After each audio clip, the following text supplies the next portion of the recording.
Okay, this is part 2 of my breakdown of the thread that Flint Dibble did that eventually got him on Joe Rogan with Graham Hancock. So here I'm going to fact check some of the things he says and give them context. Some of them are just wrong. Thread is attacks on Graham Hancock and his show Ancient Apocalypse. If you haven't seen part 1, that's the first 25 tweets. It's a 50 tweet thread. That is linked down below. Tweet 26. How is it that despite so much research, we haven't found Hancock's global advanced Ice Age civilization?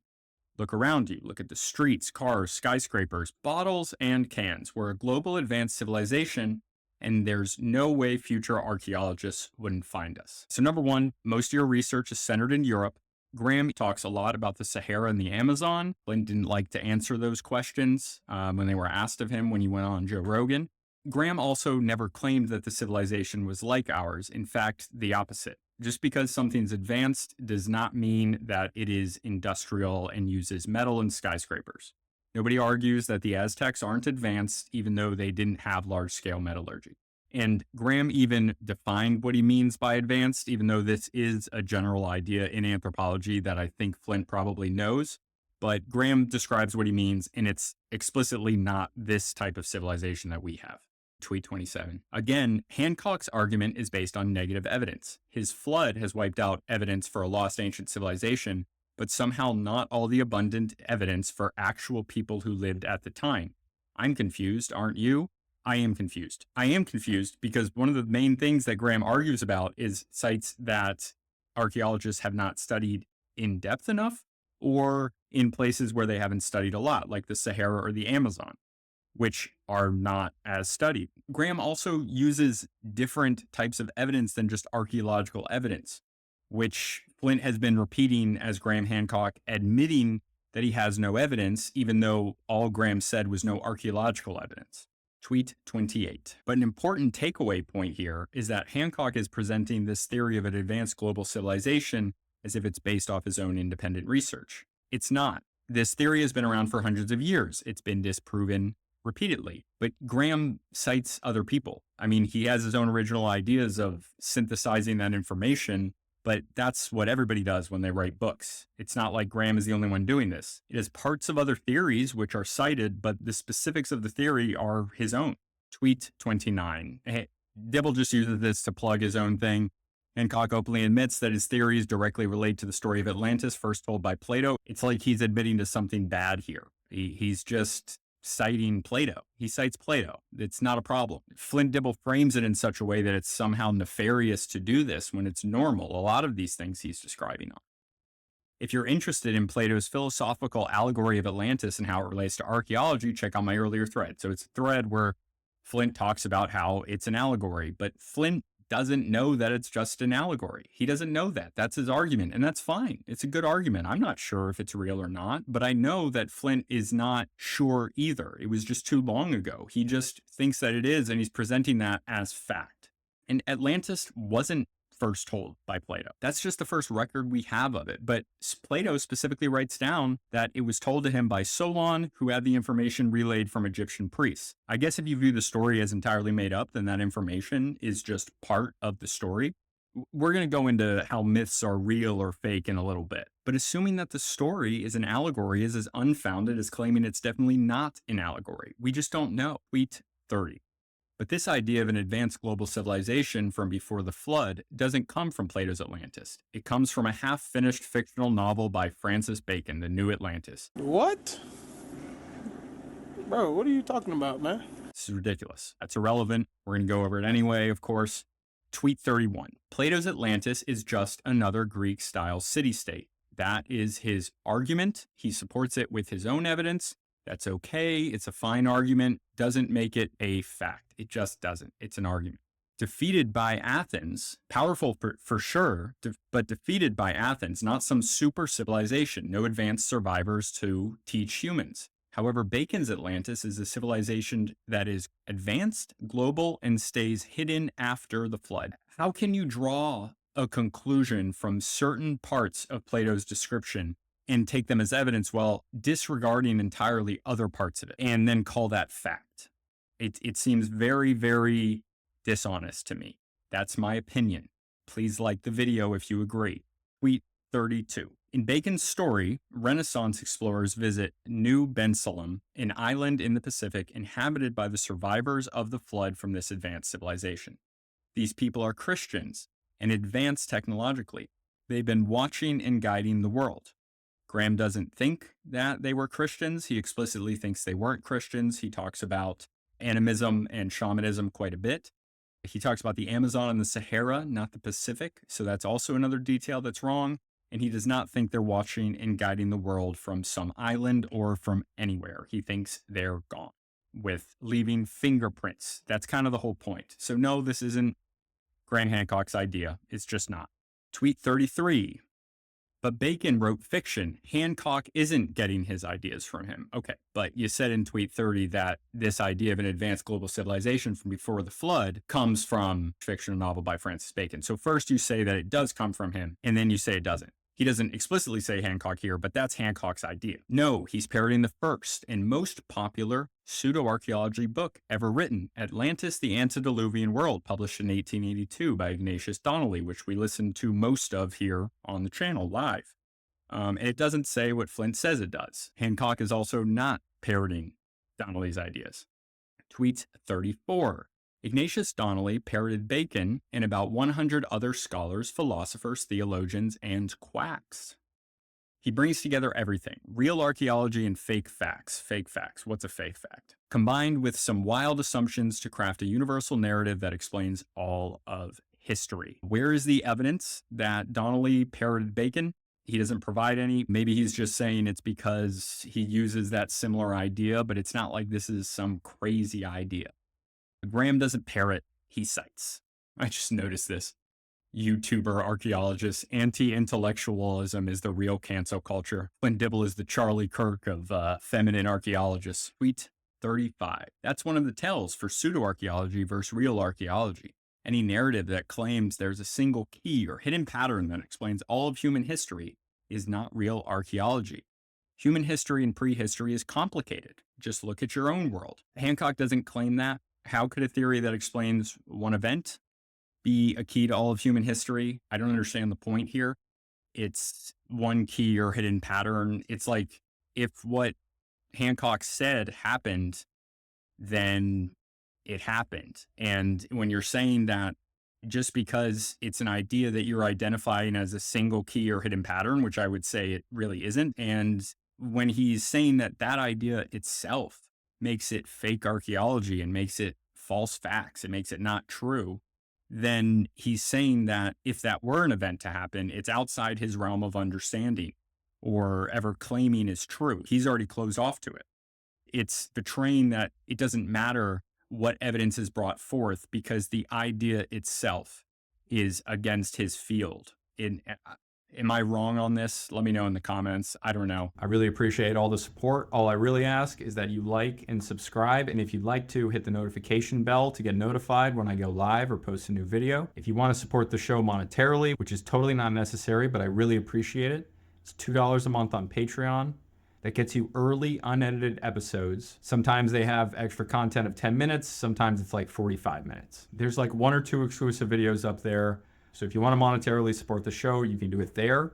Or I also offer, and I recommend everyone do this, physical health is really important. And I find that it helps me to stay on my workout schedule a lot better, having a personal trainer.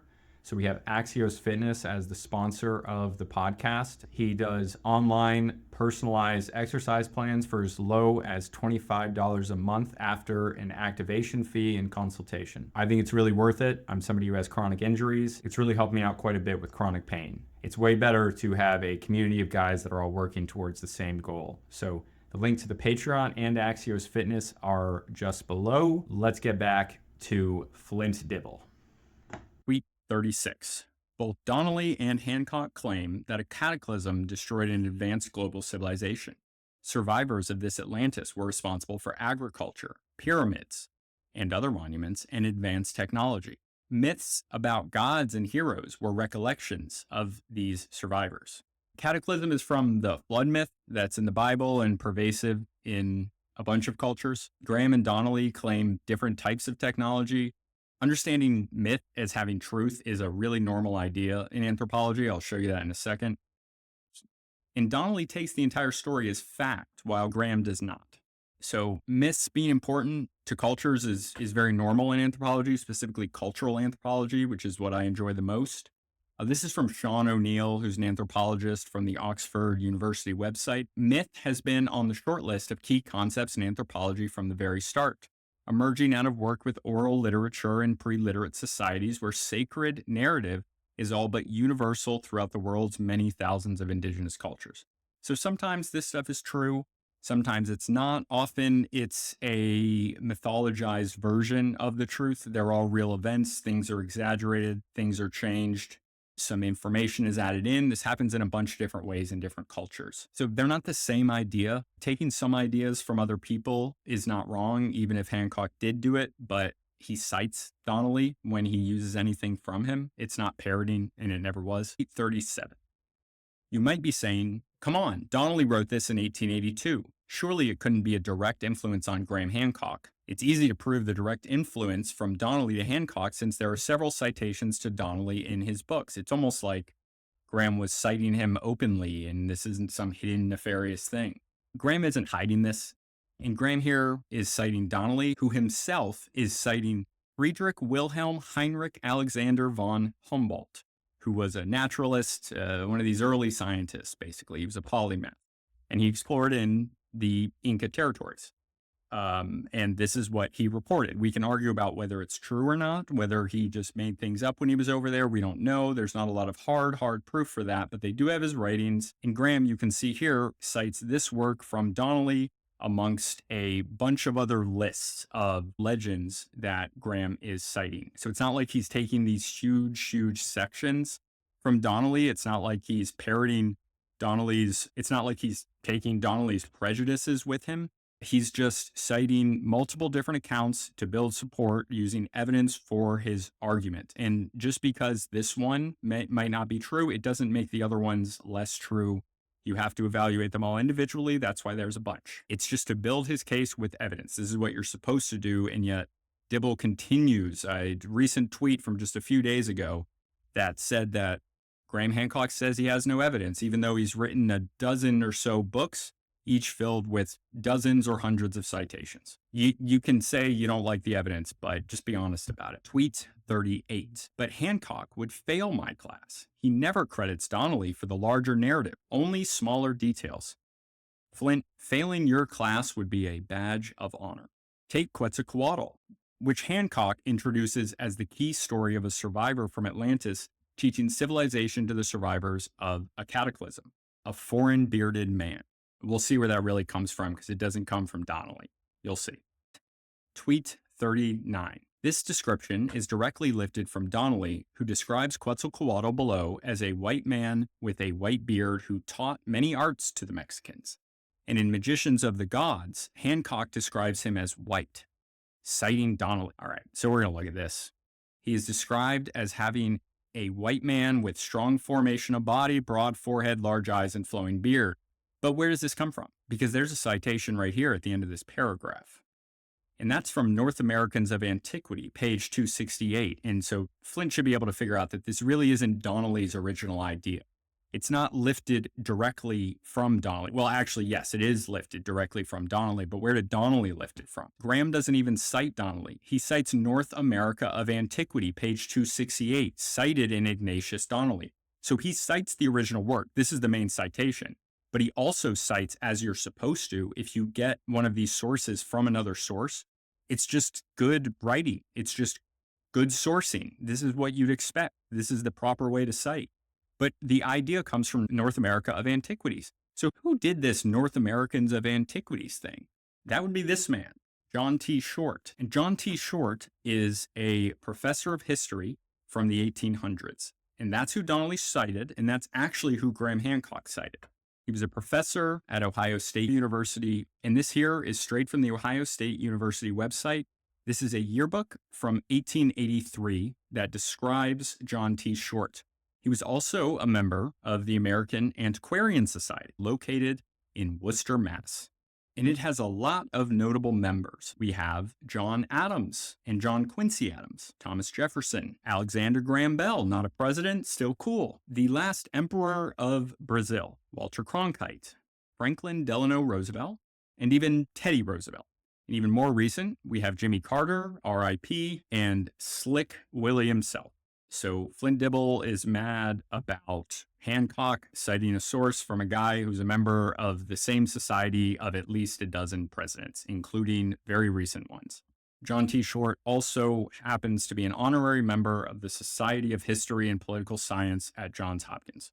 Please like the video and subscribe if you're not already to get more real archaeology and anthropology. Tweet 40. Content warning. Racism. Ignatius Donnelly's hypotheses from 1882 about Atlantis are filled with white supremacy. Okay. He was obsessed with skin color. It's brought up dozens of times. That's true, actually. And while his facts are wrong, his racism is clear. Okay. Not all of his facts are wrong. Some of the stuff's weird, but what do you mean the facts are wrong? What does that mean? So these are a bunch of quotes he shares. He's talking about red men. But this one I thought was weird. This is actually when I decided to listen to Donnelly's Atlantis, the Antediluvian World. So thanks, Flint Dibble, for inspiring me to read Atlantis, the Antediluvian World by Ignatius Donnelly. This is one of the tweets that Flint Dibble shared. So here, Donnelly is talking about races of people, the ancestors of three races, the Aryan or Indo-European, the Semitic. It means not just Jewish, but also like other people from the Middle East, and Chamitic, or Kushite, that is to say, on the three great civilized races of the entire world. So how is it white supremacist to claim that this society came from three races, Aryans, Semites, and Kushites? And who are the Kushites? You might not know. I didn't know. They're Ethiopians, these famous white supremacists from the Horn of Africa. Very white. And also another group of people that white supremacists tend to just adore, the Jews and Arabs. Yeah, but Donnelly is white supremacist for saying that these are the three great civilized races. And I'm not arguing that's racist, right? Because he's not talking about the other groups, but it's not white supremacist. Tweet 41. Donnelly is quite obvious, too, in his racist contrast between civilized and savage. And he thought that Ethiopians and Semitic people were civilized, but we'll just ignore that. In his idea, any great American nations were merely colonies of Atlantis. Atlantis functioned to steal credit from indigenous people for their monumental heritage.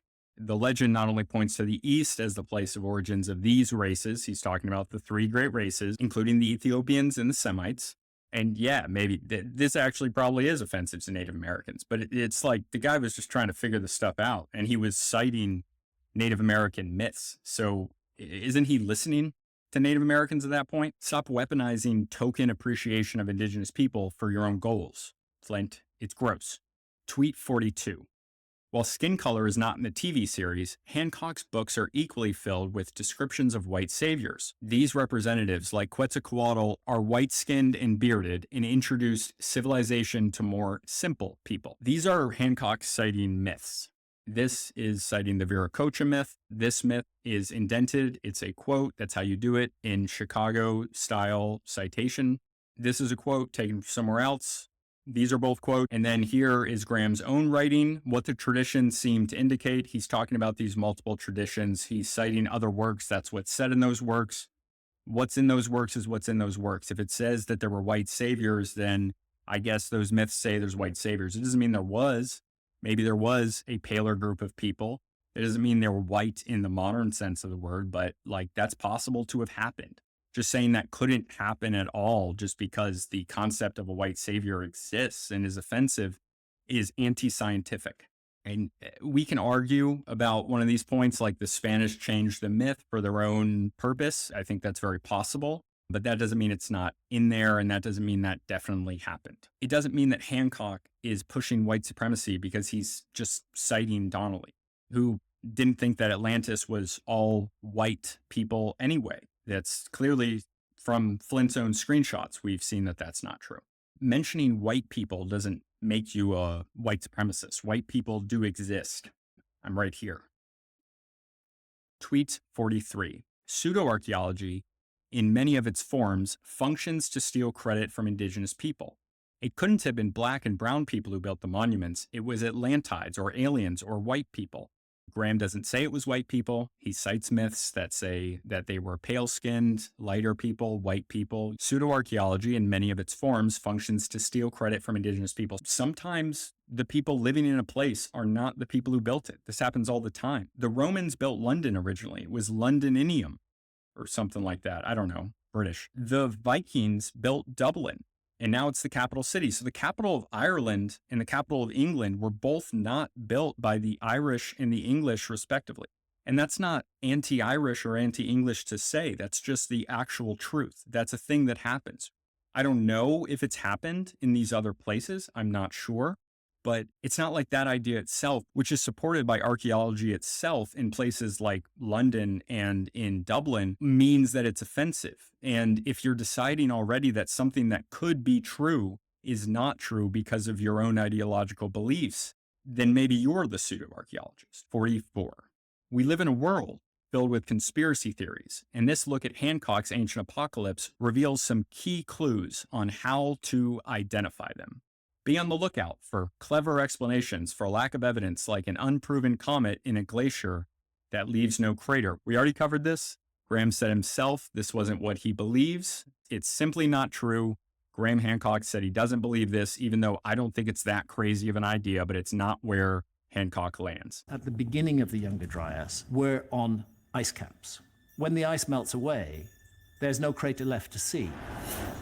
It would support Randall's theory that the sudden catastrophic flooding responsible for the Scablands came not from that lake, but from the ice cap itself. It's going to absolutely demand a rewrite of history as we know it. Still, one impact alone couldn't have created all the black mat sites mapped out by Alan's research team. Their discoveries led to a startling idea. Perhaps it wasn't one cosmic impact that left all these traces around the world, but many. Speculation and hypothesizing is not a crime. Tweet 45. Conspiracy theorists will also craft definitions that suit their purposes. Hancock tries to define a pyramid as a series of terraces climbing to a summit. We know that's not it, but it sounds clever with the right imagery. Are we going to bicker about definitions now? Definitions are always made up and changed. Call Gudong, Padong, whatever you want. It doesn't matter. The important part is in the details. He's nitpicking these small things like Hancock, bringing up that, oh, this could be a pyramid. I think that's fair. And I think it's completely fair to not trick people and pretend that you're using the textbook definition and then saying that this applies. That's not what he does. Hancock in Flint's own screenshots, there's a question of definitions here. How do we define a pyramid? If we define it as a structure that rises in a series of terraces to a summit, into what can be described as a step pyramid. I see what he's saying. This is obviously an artistic representation of what it might have looked like, but I think it might stretch. I'm not sure, but even if it does or doesn't stretch the definition of a pyramid, I don't think this is that different to not call this a pyramid or what people might have been inspired by seeing a pyramid would build. I don't understand. I don't see why Gunung Padang is all that different, at least the way it's shown here, from something like Chichen Itza, which is also a step pyramid, unlike the Pyramid of Cheops. They're similar.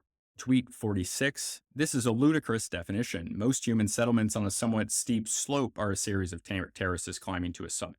I've personally excavated at 3 such sites, like Azori on the island of Crete, but this looks like a series of terraces in this video here shown on a natural sloping hill. This is just one side of a hill. This is just a terraced settlement, whereas from what I was seeing, Gunung Padang is 4 sides, relatively equal, more like a rectangle than a traditional, more squarish shape like we would expect. But I don't think it's that crazy to call it that. And even then, if you are honest about how you're defining it and you're making an argument that it can be considered at least adjacent or a pyramid itself, then I don't understand what the big deal is. Tweet 47. Conspiracy theorists also fill the void of negative evidence with circular reasoning. Throughout Ancient Apocalypse, circular reasoning is the key manner in which Hancock fits monuments into his proposed Ice Age civilization. If there was an Ice Age civilization, that means this spectacular monument must date to the Ice Age. If this monument dates to the Ice Age, then that proves there is an advanced Ice Age civilization. So this is what Dibble says that Hancock does. And he uses this screenshot. Graham doesn't do this. He uses other types of evidence that Flint is not talking about. Anyone who has seen the show Ancient Apocalypse knows that that's what Graham does. If you haven't seen it, I recommend you watch it. In the context of this screenshot here that Flint is sharing, Graham makes an argument based on archaeological evidence near the Aztec site that they're at. This isn't even an example of what he's talking about. This was almost certainly a pre-Aztec site. It was simply reoccupied and reused. It's a conclusion archaeologists would dispute. But there's some relevant evidence to consider. Not far away, in a dried-up riverbed at the foot of a mountain, a huge statue of the rain god Tlaloc was uncovered. The largest single cut stone in the entire Americas. Archaeologists have dated it to around 700 AD, long before the Aztecs dominated these lands.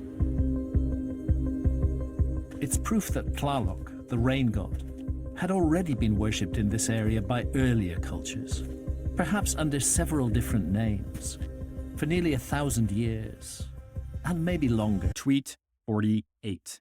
As with Donnelly, conspiracy theorists tend to be universal. They will put everything in a neat box, all of human history, all of today's problems, an easy fix to the pandemic. Not sure why he brings that up. Real knowledge is nuanced and complicated. How is Hancock fixing all of today's problems with his hypothesis? And here in the screenshot, I'm trying to overthrow the paradigm of history. The last paradigm, which was Clovis first, was already overthrown. Sometimes historical paradigms are overthrown. It happens. People are wrong for a long time and then they get right. They decided 30 years ago to throw out the historical paradigm of Clovis first. And when they threw that out, they started finding all these other sites that are pre-Clovis. So maybe when you start looking for something and you find something and then you keep looking and the right people believe in it, they actually look for it and they find it. And these historical paradigms exist for decades, centuries, even though they're incorrect. We see this many, many times in history where people for a long time or in different cultures believe a certain thing and eventually it's proven wrong. And it seems obvious to us in retrospect. This stuff is based on argument. This is not the laws of physics, which themselves have changed over time. I'm sure that physics today is not 100% right about everything. Were the archaeologists that overthrew Clovis first, were they conspiracy theorists? It seems like he would have called people, if he were around and an archaeologist at the time, he would have called them conspiracy theorists. That is fake. They're trying to overthrow the paradigm of history. Overthrowing the paradigm of history happens. Tweet 49. Finally, conspiracy theorists will craft their universal picture by ignoring context. They will make connections that really don't make sense. Pyramids in different places don't need to be from the same culture. And he shows pictures here of these different pyramids. They don't need to be, but maybe they are. I don't know if they are. I'm not sure. There is a lot of similarities in these places of how these pyramids look, as well as in tombs. There's these single things that maybe can be explained by simply humans building in that manner naturally. They could also maybe be explained from a common cultural origin. I don't know. I think it's cool to think about both ways and think about these things. I don't understand why everyone's so upset with each other over it. And asserting they're definitely not related is as strange as saying they definitely are. Tweet 50. Despite what he thinks, archaeologists don't hate Graham Hancock. He's just wrong. Graham Hancock doesn't say that all archaeologists hate him. He cites anthropologists. He has them on his show. You would know that if you saw it. But some of them definitely do hate him. And I think Flint Dibble is one of them. Like the video if you enjoyed it. If you haven't watched part 1, but you watched this one anyway, go check it out. And check out some of my other interviews or the videos I've done on some of the other stuff that Flint Dibble said, like on maritime archaeology.